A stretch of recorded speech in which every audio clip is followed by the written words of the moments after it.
크리스마스는 경쾌하고 즐거운 날이죠. 일본에서는 모르겠습니다. 캐럴이 이제 흘러나오기 때문에 경쾌하게 들리지를 모르겠는데 한국보다는 조금 분위기가 조금 그렇지 않나.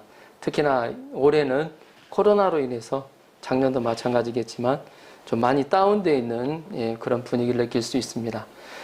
크리스마스가 즐거운 것은 예수님께서 이 땅에 오셨기 때문입니다. 성탄절의 주인공이 누구입니까? 산타크로스입니까? 아니면 선물입니까? 아닙니다. 예수님입니다. 성탄절에는 성탄절의 주인공인 예수님께 관심을 가져야 합니다. 예수님이 오신 것은 온 세상에게, 온 백성에게 미치는 큰 기쁨의 좋은 소식이기 때문입니다. 그러나 애석하게도 모든 사람들이 예수님을 통하여 큰 기쁨을 얻는 것은 아닙니다. 겸손히 아기로우신 예수님을 영접하는 사람들만이 이 기쁨을 누리고 얻을 수가 있습니다. 오늘 말씀은 이사야의 예언의 말씀입니다. 이사야는 성탄의 기쁨이 이스라엘 민족 가운데 가장 겸손한 갈릴리 사람들에게 임한다고 예언하고 있습니다. 실제로 예수님이 베들레헴에서 태어나셨지만 나사렛에서 성장하시고 주 그 사역의 무대가 바로 갈릴리였다는 것을 알 수가 있습니다. 우리도 겸손한 자가 되어 성탄의 기쁨이 충만하기를 기도합니다. 아멘. 1절을 보십시오. 1절. 자, 한 목소리로 같이 한번 읽어볼까요? 시작. 전에 고통받던 자들에게는 흑암이 없으리로다. 옛적에는 여호와께서 스불론 땅과 납달리 땅이 멸시를 당하게 하셨더니 후에는 해변길과 요단 저쪽 이방의 갈릴리를 영화롭게 하셨느니라. 아멘.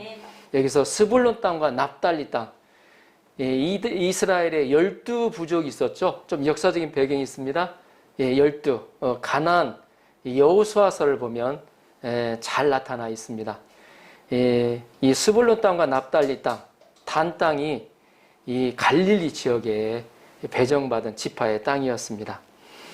여기서 전에 또 옛적에는 후에는 과 같은 시간에 관련된 어구가 나옵니다. 이는 메시아 예수님이 오시기 전과 후를 의미합니다. 이사야는 메시아가 오시면 멸시와 무시를 당하던 스불론과 납달리 땅이 영화롭게 될 것이라고 예언합니다. 이는 사람들도 똑같습니다. 우리들도 예수님이 오시기 전과 오신 후에 AD와 BC의 시대가 바뀌어진다고 그러죠. 그래서 영화롭게 되어지는 예수님을 통해서 이 스불론과 납달리 땅을 합하여 이방의 갈릴리라고 불렀습니다. 그런데 하나님께서 예전에는 갈릴리 사람들을 고통스럽게 하셨다고 하였습니다. 하나님께서 그들로 멸시를 당하게 하셨습니다. 하나님께서 이들을 고통스럽게 하신 데에는 역사적인 배경이 있습니다. 역사적으로 보면 이스라엘은 솔로몬의 통치 후에 남유다와 북이스라엘로 분단이 됩니다. 우리나라의 남북 분단과 조금 유사하죠. 북이스라엘은 하나님을 신실하게 믿는 사람을 쫓아내기 시작합니다. 그리고 우상을 숭배하였습니다. 갈릴리는 북이스라엘의 북서쪽 지방에 위치해 있습니다. 이 갈릴리 북쪽에는 또 단지파가 위치하고 있었는데 그들은 어때요?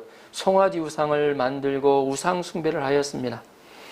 하나님은 이들에게 부지런히 주의 종 선지자들을 통해서 회개의 메시지를 전했습니다. 하나님께 돌아오라고, 하나님을 믿으라고, 하나님을 기억하라고 그들에게 전하였습니다. 그러나 그들은 목을 굳게 하고 들으려고도 하지 않고 회개하지 않았습니다. 그들이 회개하지 않는 데에는 이유가 있었습니다.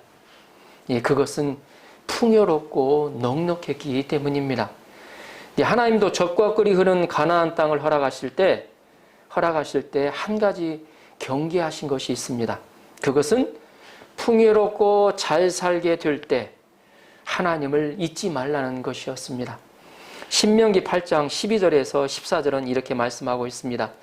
내가 먹어서 배부르고 아름다운 집을 짓고 거주하게 되며 또 내 소와 양이 번성하며 내 은금이 증식되며 내 소유가 다 풍족하게 될 때 내 마음이 교만하여 내 하나님 여호와를 잊어버릴까 염려하노라.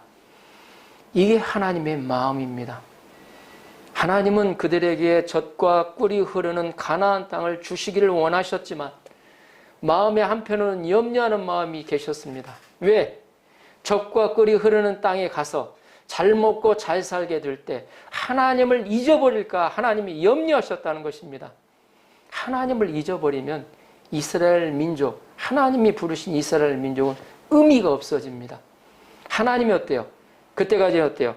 하나님을 기억하고 하나님을 믿었을 때 그때는 어때요? 하나님 보호하시죠. 딱 이 바운더리를 딱 하시고 하나님 보호하십니다. 그러나 하나님을 기억하고 하나님을 잊어버릴 때는 하나님이 바운더리를 어때요? 거두십니다. 그때 어떻게 되겠습니까? 그들은 멸망의 길로 갈 수밖에 없는 것입니다. 이를 볼 때 우리가 하나님의 은혜로 잘 되고 성공하고 뭔가 일이 잘 되어갈 때 더욱더 하나님을 잊지 않도록 경계해야 되는 것을 배울 수가 있습니다. 우리가 축복에 젖다 보면 그게 축복, 하나님은 축복 주시기를 원하시는데 한편으로는 어때요? 너무 축복을 주면 어때요? 그 축복에 빠져버릴까 봐. 하나님 염려하는 게 바로 그겁니다. 하나님 축복하기를 원하시는데 갈릴리 지방은 강우량이 이스라엘 중에 가장 많은 지역입니다. 제가 실제로 가서 봤을 때 이 지역이 이스라엘 지역, 밑에는 이제 광야 지역이 많아서 돌과 바위밖에 없습니다. 그런데 북쪽 지방은 어때요? 또 이쪽 지방이 굉장히 평야지대여가지고 농산물도 잘 되고 강우량이 많기 때문에 농사도 잘 되겠죠? 그들은 하나님을 잊어버리고 우상 숭배에도 부조함이 없었습니다. 그들은 교만하여 선지자들의 말에 기울이지 않았고 들으려고 하지도 않았습니다. 도리어 선지자들을 돌로 치고 핍박하고 죽였습니다. 하나님은 이들을 오래 참고 기다리셨지만 이들은 오히려 하나님을 무시하고 더욱 죄를 범하였습니다. 그러자 하나님은 아시리아라는 나라를 일으키셔서 이들을 멸망시키셨습니다. 아시리아는 이곳을 정복한 후에 북이스라엘 어떤 정책을 폈냐면 북이스라엘 사람들을 아시리아 땅으로 포로로 끌려고 갔고 또 아시리아 사람들을 이곳에 이주시켜가지고 이 땅에 살게 했습니다. 이주 정책을 폈어요. 자연스럽게 이곳에는 이방인과 이스라엘 사람이 어때요? 결혼을 하고 혼혈족이 되기 시작했어요. 이주하여 온 사람들로 인해 그들이 섬기던 이방신을 또 가지고 들어왔겠죠? 그래서 결국 어때요? 막 여러 가지 어때요? 신들이 난무하는 혼합 종교가 되어버렸습니다. 그래서 남유다를 중심한 이스라엘 사람들은 이곳을 이방인이 사는 이방의 갈릴리라고 불렀습니다. 이방인 취급을 했습니다. 이 선민의식이 강한 이스라엘 사람들은 이곳을 어때요? 이방인 취급했기 때문에 이스라엘 사람들은 이방인하고 같이 밥도 안 먹습니다. 테이블 같이 앉지도 않아요. 테이블에서 먹는 것도 부정하다고 여기서 먹지 않았습니다. 하나님은 아실에 대한 멸망으로 그치지 않으셨습니다. 그 후에는 750여 년에 걸쳐서 바벨론, 페르시아, 그리스, 로마와 같은 강대국들의 통치를 받게 하셔서 이들이 멸시와 고통을 당하게 하셨습니다. 어떻게 보면 하나님 너무하시지 않는가요? 생각하실 수 있습니다. 근데 하나님이 왜 이렇게 이스라엘 백성들에게 멸시와 고통을 당하게 하시는 것일까요? 이는 그들을 겸손케 하기 위해서입니다. 하나님은 이스라엘 백성들에게 40년 광야길을 걷게 하신 이유를 다음과 같이 말씀하셨습니다. 신명기 8장 2절에 이렇게 나옵니다. 내 하나님 여호와께서 이 40년 동안에 내게 광야길을 걷게 하신 것을 기억하라. 이는 너를 낮추시며 너를 시험하사 내 마음이 어떠한지 그 명령을 지키는지 지키지 않는지 알려 하심이라. 아멘. 하나님이 어때요? 40년 동안의 광야길을 걷게 하신 것을 기억하라고 모세를 통해서 다시 한번 기억시킵니다. 왜 그렇게 하셨을까? 왜 그렇게 고난의 길을 가게 하셨을까? 이는 그들을 어때요? 너를 낮추시며 겸손케 하기 위해서라는 것입니다. 하나님은 겸손한 자를 축복하십니다. 잠언 기자는 이렇게 말씀했습니다. 교만은 패망의 선봉이요 거만한 마음은 넘어짐의 앞잡이니라 라고 하였습니다.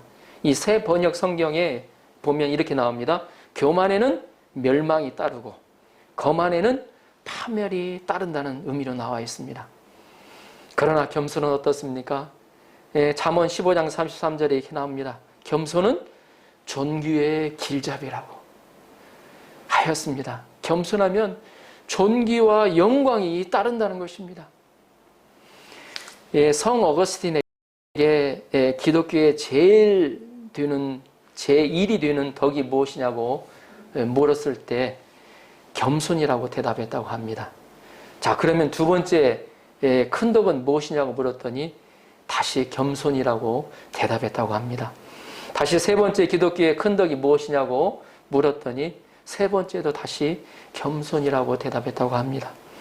그만큼 겸손이 중요하다는 것입니다. 여기서 겸손은 하나님 앞에서의 겸손입니다. 하나님 앞에 겸비한 마음입니다. 기독교의 겸손이라고 하는 것은 사람 앞에서 그저 어때요? 나는 잘 못해요. 그래갖고 비굴하거나 굽실거리는 것이 아닙니다.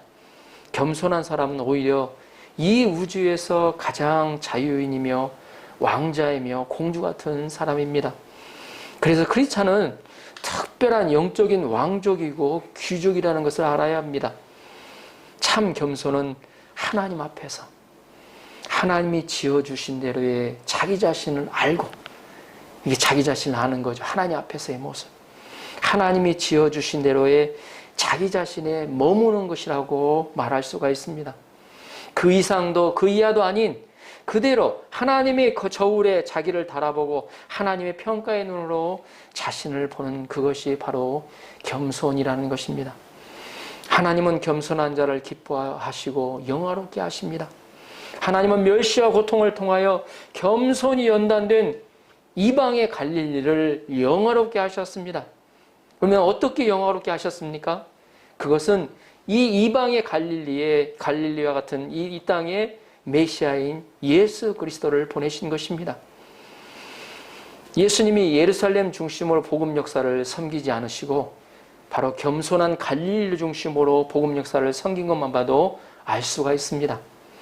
예수님이 갈릴리에 와서 제자들을 부르니까 그들이 얼마나 겸손했던지 베드로, 요한, 야고보, 안드레, 레위, 빌립이 곧바로 예수님을 따랐습니다. 팔로우미, 나를 따르라 하니까 찌때 바로 어때요? 따라갔다고 성경은 기록하고 있습니다. 예수님은 갈릴리에서 수많은 병자들을 고치시고 많은 이적들을 행하셨습니다. 그래서 갈릴리 지방은 예수 그리스도에 대한 추억으로 가득 차 있습니다. 예수님을 만난 곳곳마다 막달라 마리아의 그곳 사적으로 관광지로 이렇게 기억이 되어 있습니다. 지금도 많은 성지 순례자들이 예수님의 아름다운 추억을 기억하고자 갈릴리로 모여들고 있습니다. 저도 하나님의 은혜로 4년 전이 됐는데요. 이스라엘 땅을 가봤는데 그 예수님이 어때요? 제 마음이 어때요? 물론 이제 예루살렘 가면서도 마음이 들떴지만 갈릴리 가면서 그 예수님의 그 활동 무대 그것을 가면서 얼마나 마음이 들떴는지를 모르겠습니다. 그래서 그 갈릴리 바다에 손을 한번 적셔놓고 사진을 한번 딱 찍어본 기억이 있습니다. 이 물이 그 2000년 전에 예수님이 배 타고 다니셨던 거니셨던 그곳이 아닌가 하면서 기억하게 되었습니다. 하나님은 멸시받던 갈릴리를 유명하게 또 영화롭게 하여 주셨습니다. 그러면 하나님께서 보내신 그리스도의 모습은 어떤 모습입니까? 어떤 모습으로 보내셨을까요? 자, 2절을 보십시오. 2절 같이 한번 읽어보겠습니다. 시작. 흑암에 행하던 백성이 큰 빛을 보고 사망의 그늘진 땅에 거하던 자에게 빛이 비치도다. 아멘. 하나님께서 보내신 그리스도의 모습은 바로 큰 빛이라는 것입니다. 엊그제 어때요? 어때요? 별똥별만 떨어져도 그 편만 봐도 사람들이 놀래가지고 어때요? 오사하게 막 사람들이 놀래갖고 깜짝 놀래고 그러잖아요. 그런데 예수님이 오신 빛은 어때요? 큰 그 빛과 비교할 수 없는 큰 빛으로 오셨다고 성경은 기록하고 있습니다. 예수님은 큰 빛으로 오셨습니다. 여기서 흑암에 행하던 백성과 사망의 그늘진 땅에 거하던 자는 바로 갈릴리 사람들을 뜻합니다. 갈릴리 사람들은 흑암에 행하던 백성이었고 사망의 그늘진 땅에 거하던 자들이었습니다. 그들은 700여 년 이민족의 식민지 통치 아래 있으면서 많은 사람들이 또 멸시와 고통을 당하고 죽임을 당하였습니다. 그들의 마음이 얼마나 어때요? 두렵고 슬프고 허무했을까요? 고통스러웠을까요? 그러나 예수님이 그곳에서 복음을 전함으로 큰 빛이 비추이게 되었습니다. 예수님의 빛은 바로 생명의 빛이 되십니다. 사람을 살리는 빛이 되십니다. 예수님이 어때요? 가시는 곳마다 어때요? 죽어가는 자들이 일어나고 병든 자들이 어때요? 치료를 받고 나음을 받고 새 인생을 살게 되었습니다. 제가 빛의 역할에 대해서 좀 살펴봤습니다. 빛은 여러분도 잘 아시겠지만 우선 어둠을 밝혀주죠. 빛. 아무리 칠흑 같은 어둠이라 해도 밝은 빛만 비추면 어떻게 됩니까? 어둠은 어때요? 싹 사라져요. 언제 어둠이 있었냐 할 정도로 어둠은 싹 사라집니다. 우리가 캄캄한 방에서 어때요? 전기를 켜면 어때요? 어둠은 어때요? 금방 사라집니다. 빛의 정도에 따라서 그림자가 생기는 것도 있지만 만약 큰 빛이라면 그 그림자는 존재하지 않습니다. 빛은 또한 식물의 광합성 작용을 하게 하는 에너지의 근원이 됩니다. 그래서 빛은 생명력이 있게 하고 성장하게 합니다. 또 광합성 작용을 통하여 생태계가 유지되게 되어 있습니다. 식물이 자라지 않으면 어때요? 그걸 먹고 사는 어때요? 동물들이 어때요? 성장할 수가 없고 또 그 어때요? 생태계에서 그 동물들 잡아먹는 또 위에 있는 어때요? 동물들이 어때요?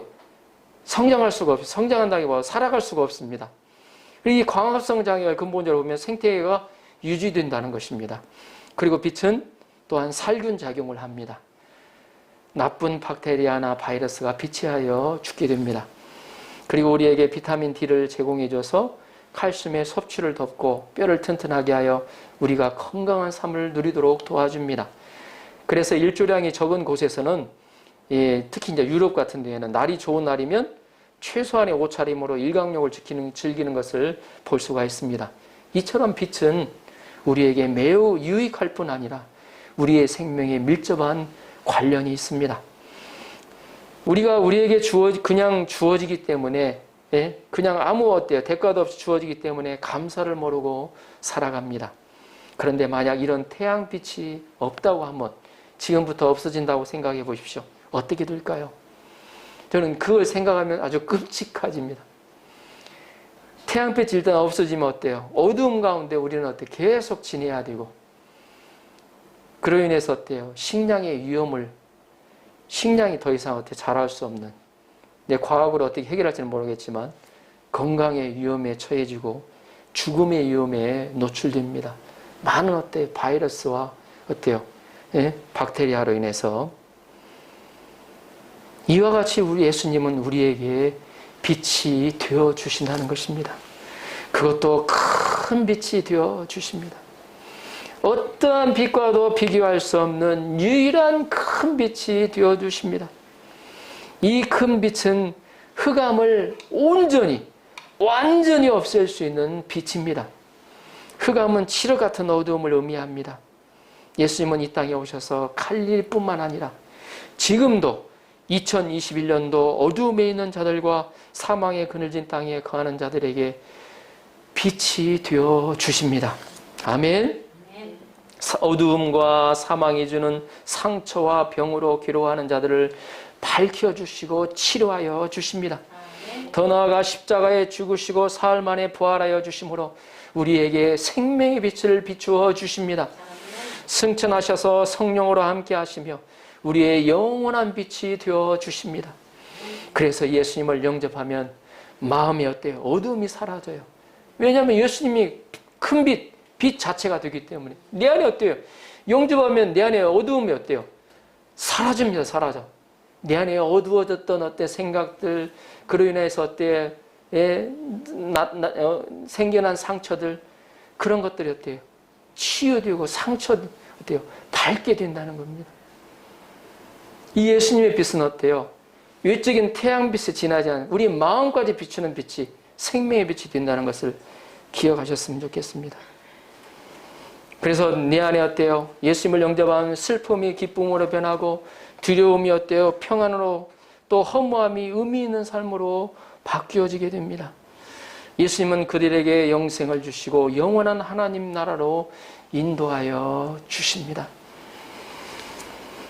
예수님의 큰 빛이 비추어질 때 어떤 일이 일어납니까?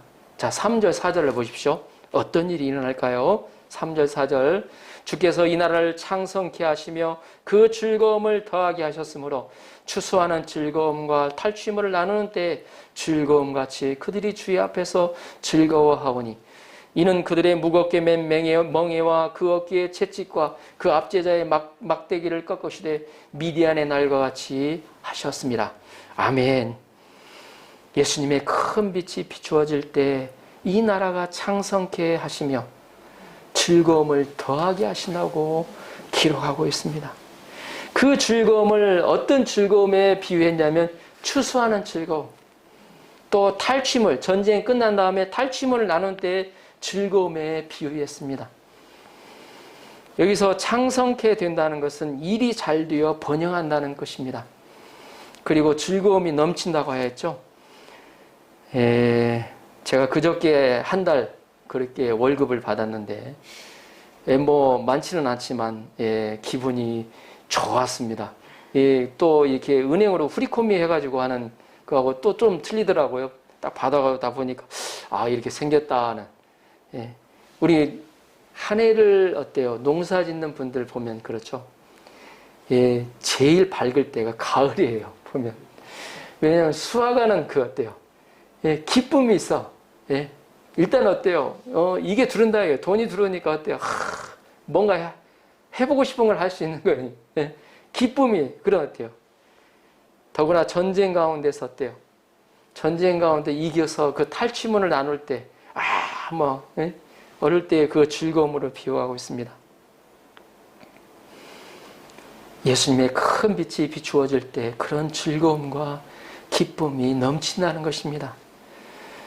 갈릴리 사람들은 많은 강대국들의 식민지 아래에 있었습니다. 그들은 이민족의 멍에를 메고 채찍과 막대기를 맞으며 고통하였습니다. 그러나 하나님은 기드온 300용사가 미디안 사람을 물리친 날과 같이 그들을 물리치십니다. 제가 기억하기로는 기드온 300용사로 13만 5천 명을 물리쳤던 기억으로 기억하고 있습니다. 제가 맞나요? 우리 빈지선이 13만 5천 명. 처음에 12만 명을 물리쳤다가 그 다음에 1만 5천 명 쫓아가다가 물렸던 내용이 나오는데 한번 확인해 보십시오. 물론 예수님이 오셔서 로마를 물리치지는 않았습니다.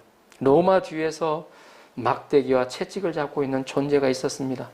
바로 그놈이 사단입니다. 예수님은 바로 이 사단을 물리치셨습니다.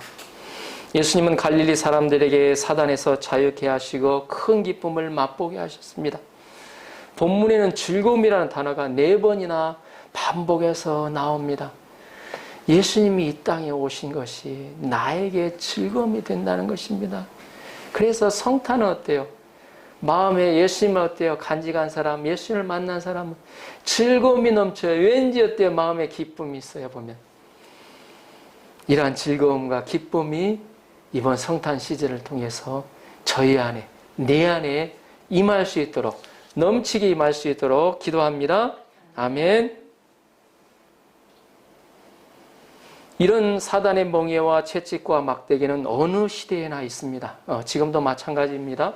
지금의 중고등학생들은 입시에 중압감에 시달리며 매년 자살하는 학생들이 나타납니다. 젊은이들의 취업도 어렵습니다. 결혼한 젊은 부부들이 집을 사기가 무척 힘이 듭니다. 나이가 들면 조기 퇴직하고 때로는 회사에서 갑질을 당하기도 합니다. 사람들은 비염이나 아토피성 피부염, 암, 뇌질환, 치매와 같이 치료도 되지 않는 각종 질병에 시달리고 있습니다. 또한 우리나라는 진보와 보수 간의 갈등도 깊습니다. 부부 간에도 갈등이 심합니다. 친구들과 관계를 잘 맺지 못하여 고통하는 사람도 있습니다. 도박이나 게임 중독에 시달리고 있습니다. 동성애에 빠지는 사람들도 있습니다. 북핵의 위기에 시달립니다. 그러나 우리는 이런 것을 현상으로만 보아서는 안 된다는 것입니다. 이 뒤에는 눈에 보이지 않는 사탄이 채찍으로 우리를 괴롭히고 있습니다. 사탄은 우리의 목에 멍에를 메워서 우리를 짓누르고 있습니다. 똑같은 사건이라도 코로나라도 어때요? 기독교적으로 하나님 편에서 볼 때는 하나님이 어때요? 선한 계획 가운데 하신 어때요? 하나님의 선한 뜻이 있습니다. 그런데 사탄은 어때요? 이 코로나로 인해서 어때요? 사람들 죽어가잖아. 사람들이 어때요? 다 어때요? 죽어가는 공포를 심어요. 그리고 또 어때요?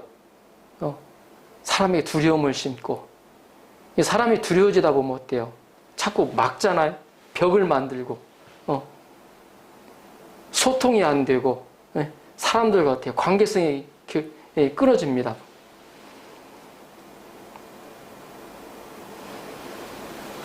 사탄은 우리의 목에 멍에를 메워서 우리를 짓누르고 있습니다. 말을 듣지 않으면 채찍과 막대기를 후려치고 있습니다. 사탄은 우리를 고통과 절망에 빠지게 하고 또 어때요? 결국에는 어때요? 나도 몰라 하면서 자살하게 만들어요.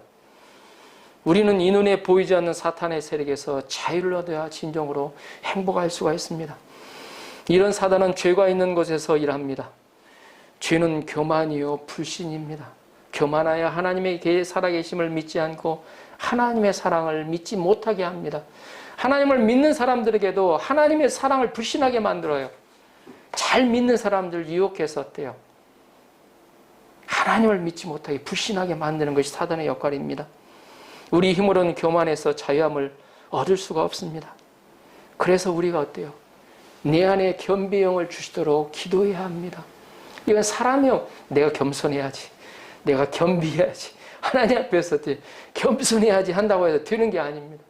하나님 은혜를 하나님 은혜를 주십시오. 긍휼히 여겨 주십시오. 예수님이 누가복음 17장에서 17장 18장인가 한 비유를 하셨습니다. 한 바리새인과 한 세리의 기도에 대해서 그 바리새인의 기도가 저는 이 세리와 같지 않고 저는 11조도 잘 내고 저는 어때요? 예배도 잘 드리고 하나님을 아주 열심히 섬겼습니다. 하나님 감사합니다. 근데 옆에 있는 세리는 감히 하늘을 우러러보지를 못합니다. 하늘을 우러러보지를 못해요. 하나님이여 나는 죄인이니 나를 불쌍히 여겨주십시오. 우리 인간은 하나님의 은혜로 이 세상에 왔고 또 하나님의 은혜로 어때요? 많은 축복들이 주어졌어요. 그게 에덴 동산입니다. 이 땅에 와서도 어때요? 햇볕에 어때요? 공기가 주어지고 물이 주어지고 우리가 햇빛 공기 마시면서 돈 내시는 분 봤습니까? 네? 지금도 그냥 주어지잖아요. 보면 하나님 주신 은혜 가운데. 근데 어때요? 내가 잘 됐냐? 내가 은이냐?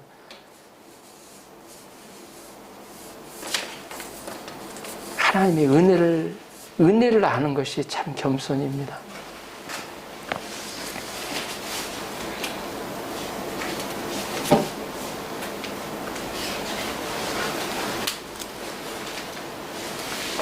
하나님은 예수님을 우리의 구원주로 보내주셨습니다.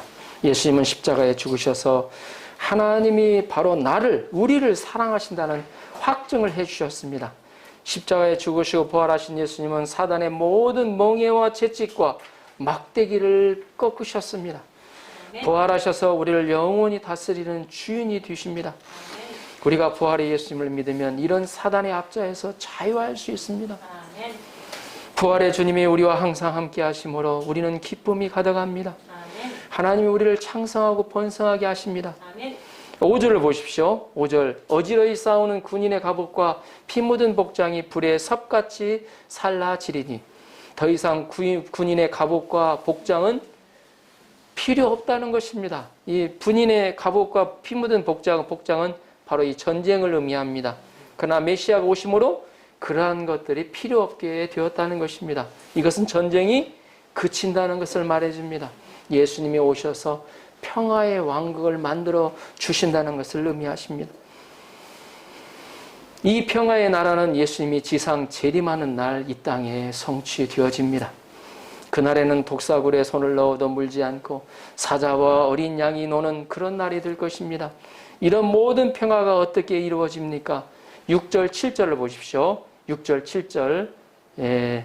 제가 읽어보겠습니다. 이는 한 아기가 우리에게 낳고 한 아들 우리에게 주신 바 되었는데 그 어깨에는 정사를 메었고 그 이름은 기묘자라 모사라 전능하신 하나님이라 영존하신 아버지라 평강의 왕이라 할 것임이니라. 그 정사와 평강이 더함이 무궁하며 또 다윗의 위에 앉아서 그 나라를 굳게 세우고 지금 이후 영원토록 공평과 정의로 그것을 보존하실 것이라. 만군의 여호와 열심히 이를 이루시리라. 아멘. 이는 한 아기의 탄생을 통해서 이루어지기 시작합니다. 하나님이 구름과 연기 속에서 진동하시며 불꽃 가운데 오시지 않으셨어요. 하나님은 로마 황제로 오시지 않으셨고 유대 왕으로 오시지 않으셨습니다. 그러나 그렇게 오시면 어때요? 부담스러워요.